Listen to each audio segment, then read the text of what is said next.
દોસ્તો, ભગવાન આતાને તમે બધા ઓળખો છો, પણ ભગવાન આતાના મોટા દીકરા, ભગવાન આતાને બે દીકરા છે. આ એમના મોટા દીકરા, એમનું નામ છે મનસુખલાલ. મનસુખલાલ ભજીયા બનાવે એક નંબર હો. જ્યારે હું ગામડે આવું ને ત્યારે મનસુખલાલના હાથના ભજીયા ખાવ. અત્યારે ગરમીનું પ્રમાણ વધારે છે મિત્રો. તમને વિચાર આવતો હશે કે આ ગરમીમાં તમે ભજીયા ખાશો હેતલ કુમાર, પણ કરું શું? મનસુખલાલ બનાવે જ છે એવા સરસ મજાના ભજીયા. મનસુખલાલ, કયો લોટ છે? વાહ ભાઈ, મકાઈના ભજીયા બનાવે છે સરસ મજાના. અને આ બાજુ આખા મરચાના ભજીયા ભરાય છે, બરાબર છે. મસાલામાં તમે શું એડ કરો છો મનસુખલાલ? મસાલામાં ધાણા જીરું, હા, પછી ગરમ મસાલો, પછી બાદિયાનો તીખા, અને ભૂકો કઈ ગાંઠિયાનો ભૂકો, આપણે ગાંઠિયાનો ભૂકો ને સવાણનો ભૂકો. બરાબર છે. ગરમ મસાલો પણ એડ કરો છો? થોડુંક સ્વાદ અનુસાર કરવો પડે એમ ને? બરાબર છે. આખા મરચાના ભજીયા પણ મનસુખલાલ ખવડાવવાના છે. અને બીજા કયા છે મનસુખલાલ? મકાઈ અને આખા મરચાના. પટ્ટી ભજીયાની કાંઈ જરૂર નથી આપણે, પટ્ટી મરચાની, બરાબર છે. બાકી દોસ્તો, મનસુખલાલના હાથના એકવાર ભજીયા ખાઈએ ને એટલે આનંદ થઈ જાય. હરેક વાર તો મને મોકો મળે છે, વાડી વિસ્તારમાં અમે પ્રોગ્રામ કરીએ છીએ, પણ આજે ઘરે જ કરી નાખ્યો છે મનસુખલાલ. થોડોક સમયનો અભાવ હોવાથી અત્યારે નીકળી જવાનું છે, રાત રોકાવાનું નથી, એટલા માટે દોસ્તો છે ને આ ઘરે જ બનાવીએ છીએ. ને મરચાની અંદર મસાલો ભરાય છે. વાહ, શું એડ કરો છો અંદર?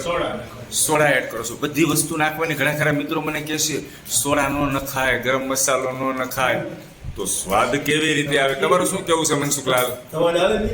હે, બધું હોય તો સ્વાદ આવે. એમ સોડા નાખવાની પણ એક રીત છે. કેવી રીતે નાખવાના? સોડા ડંગી કરવાની, બરાબર. અને એની માથે લીંબુનો રસ એડ કરવાનો, એટલે સોડાને ફાડી નાખવાના ટૂંકમાં. મકાઈના ભજીયા એક નંબર બને દોસ્તો. આજે હમણાં આપણે તળાતા હોય ને, હમણાં બતાવું છું તમને. અત્યારે એનો મસાલો તૈયાર થાય છે, બરાબર છે. કડકડિયા એકદમ થશે. આ જો સોડાને મનસુખલાલ છે ને ફાડે છે, સોડાને ફાડવા પડે ને. વાહ, લીંબુનો રસ એડ કર્યો છે સ્વાદ અનુસાર. વાહ, એટલા બધા મરચા કોણ ખાશે મનસુખલાલ? ખવાઈ જશે. તીખા છે કે કેવા છે? મીડિયમ છે. થોડાક સ્પાઇસી હોય તો મજા આવે. હીલો ખાવા છે ને આ ભરેલ મરચા મકાઈના. વાહ ભાઈ વાહ. ચાલો, વાહ ભાઈ વાહ. મનસુખલાલ ભજીયા તળવાનું કામકાજ ચાલુ કરી દીધું લાગે છે. વાહ, સૌ પ્રથમ આપણે આખા મરચાના ભજીયા તળે છે મનસુખલાલ. મનસુખલાલનું કામ મને ગમ્યું. કોઈને સીંધવાનું નહીં, જાતે એકલા બધો મસાલો તૈયાર કરી દે અને જાતે તળી નાખે. અને છેલ્લે વાસણ પણ છે ને મનસુખલાલ ઉટકી નાખશે. હાલો, જોયું મનસુખલાલનું કામ? વાસણે ઉટકી નાખશે. વાસણ કોઈની પાસે માગે નહીં, જાતે બધી વસ્તુ લઈ લે.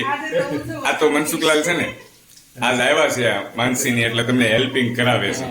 બાકી અમારા ભાભી છે, એની પાસે તમે સમસી માંગો તો એ આપે નહીં. આપો.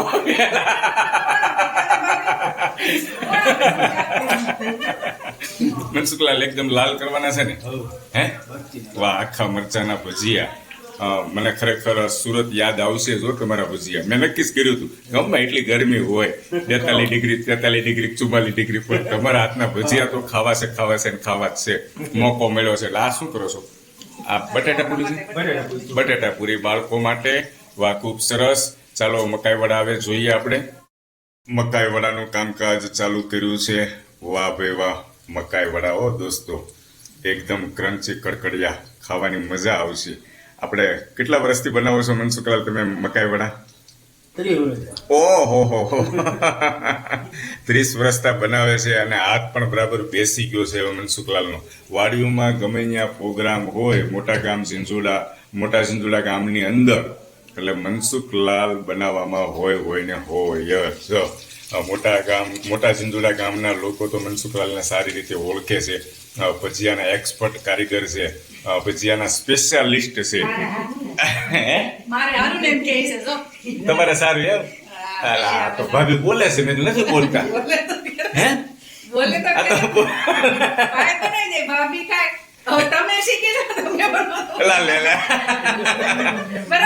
ભજીયા બનાવવા સહેલા નથી. જો આ રસોડાની અંદર કેટલી બધી ગરમી છે. એક તો ગેસની ગરમી લાગે, અને માથે પંખો પણ બંધ રાખ્યો ને કે તેલ પાછું પડી જાય. આ પરસેવે રેપ જેપ છે જો ઓહો હો મકાઈ વડા એકદમ ક્રન્ચી. ઊંચા કરો તો ઓલા ઝારામાં મનસુખલાલ કેમ છે, કેવા થાય છે? હજી તો કાચા છે, એકદમ લાલ થશે. ઓકે ચાલો લાલ કરો, લાલ કરો. ભજીયા કેમ છે? અરે એમાં મામા થોડું કેવું પડે. આમાંનો ઘટે મસાલા ભરપૂર છે. હા. પણ આમ કારીગર કોણ છે એ તો હા. ભજીયા એટલે ભજીયા. મનસુખલાલ એક નંબર બનાવ્યો હો. અને હું કહેવાય બનતા, હું કહેવાય બનતા બનતા. અને મકાઈ વડા. બહુ સારા હો. મજા આવી ગઈ ને. હમ.